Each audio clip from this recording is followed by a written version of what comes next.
ગુજરાત શૈક્ષણિક સંશોધન અને તાલીમ ભવન ભરૂચ આયોજિત પ્રાથમિક, ઉચ્ચ પ્રાથમિક તેમજ માધ્યમિક શાળાના શિક્ષકો એમ કુલ મળી 36 શિક્ષકોએ 10મા એજ્યુકેશન ઇનોવેશન ફેસ્ટિવલના પ્રદર્શનમાં ભાગ લીધો હતો. ડાયટ ભરૂચના પ્રાચાર્ય રેખાબેન સેંજલિયાના રાહબર હેઠળ સમગ્ર ફેસ્ટિવલનું સુંદર આયોજન કરવામાં આવ્યું હતું. જિલ્લા એજ્યુકેશન સેલના ડોક્ટર માર્કંડ માવાણી તેમજ વીએમ બલદાણિયાની સાથે સમગ્ર ડાયટ પરિવારે સફળતા માટે ભારે જહેમત ઉઠાવી હતી. આ કાર્યક્રમમાં એજ્યુકેશન ઇન્સ્પેક્ટર ભરતભાઈ સલાટ, વિવિધ સંઘના હોદ્દેદારો, ઇનોવેટિવ શિક્ષકો તેમજ મુલાકાત લેનાર કી રિસોર્સ પર્સન મહેન્દ્રભાઈ રાણા, યતીનભાઈ પટેલ હાજર રહ્યા હતા. સૌ ઇનોવેટિવ શિક્ષકોને ટ્રોફી તેમજ પ્રમાણપત્ર આપી સન્માનિત કરવામાં આવ્યા હતા. અંતે આભાર વિધિ ડાયટ ભરૂચના લેક્ચરર વીએમ બલદાણિયાએ કરી હતી.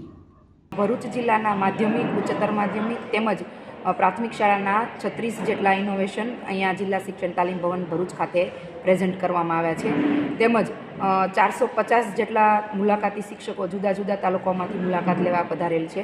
અને આ ફેસ્ટિવલ તારીખ 7/2/2025થી 8/2/2025 સુધી આયોજન કરવામાં આવેલ છે. અને આજે આ ઇનોવેશન ફેસ્ટિવલમાં જે ઇનોવેશન પસંદ થશે એ આગળ રાજ્ય કક્ષાએ અને રાષ્ટ્રીય કક્ષાએ પણ પ્રેઝન્ટ કરશે. આમ શિક્ષણના નવતર પ્રયોગોનું સારું એવું પ્રદર્શનથી આપણા સમાજમાં અને શૈક્ષણિક જગતમાં ખૂબ સારી એવી પ્રગતિ અને એના આઈડિયાઝ કામ આવશે એવી અભ્યર્થના સાથે સૌ ઇનોવેટિવ ટીચર્સને હું ખૂબ શુભકામના પાઠવું છું. તેમજ ભરૂચ જિલ્લાના આ ઇનોવેટિવ ટીચર્સ પોતાના આઈડિયાઝથી ભરૂચ જિલ્લાનું નામ રોશન કરે એવી અભ્યર્થના સાથે જઈએ. ભરૂચ જિલ્લા શિક્ષણ અને તાલીમ ભવન મુકામે રાખવામાં આવ્યો અને એમાં હાજરી આપવાનું મને સૌભાગ્ય પ્રાપ્ત થયું.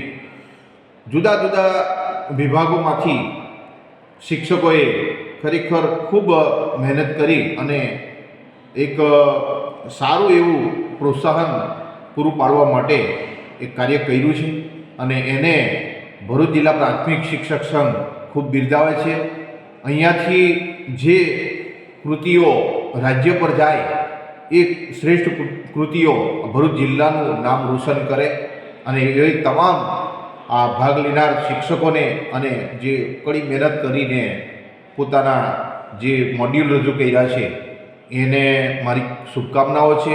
ભરૂચ જિલ્લાનું નામ રોશન કરે એવી પુનઃ હું ખૂબ શુભેચ્છાઓ પાઠવું છું.